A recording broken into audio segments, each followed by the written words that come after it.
Hi everyone, ఈ video ఏంటంటే నా బర్త్డే వ్లాగ్. నా బర్త్డే ముందు రోజు రిసార్ట్కి వెళ్ళాము 1 డే స్టే కోసం. 1 o'clockకి చెక్ ఇన్. సో మేము స్టార్ట్ అయిపోయాం 1 డేకి. మృగవాణి రిసార్ట్ అనమాట. అక్కడికి వెళ్ళి చెక్ ఇన్ చేసి ఫస్ట్ టైం అనమాట నైతిక్తో వెళ్ళగానే డ్రింక్ ఇచ్చారు.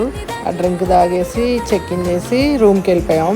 అలా రూమ్ గ్లిమ్స్ చూపిస్తున్నాను చూడండి. రూము మా ఆయన నా కోసం వీడియో తీస్తున్నా అని డోర్ తీసి నించున్నాడు, డోర్ క్లోజ్ అయిపోతుందని. రూమ్ బాగుంది. బాబుతో అలా రూమ్ చెక్ ఇన్ చేసేసి లంచ్కి వచ్చేసాం. ఫస్ట్ లంచ్ చేశాక అలా రిసార్ట్ అంతా ఒక రౌండ్ వేసాం అనమాట నైతిక్తో. రౌండ్ వేసి అలా ఫొటోస్ వీడియోస్ దిగాం. నెక్స్ట్ స్విమ్మింగ్ పూల్కి వెళ్తాము. స్విమ్మింగ్ పూల్ వీడియోస్, నా కేక్ కటింగ్, నా బర్త్డే సెలబ్రేషన్ వీడియోస్ అన్ని నెక్స్ట్ వస్తాయి. వీడియోస్ చూస్తున్నారు కానీ సబ్స్క్రైబ్ చేసుకోవట్లేదు. Please subscribe to my channel. Okay bye.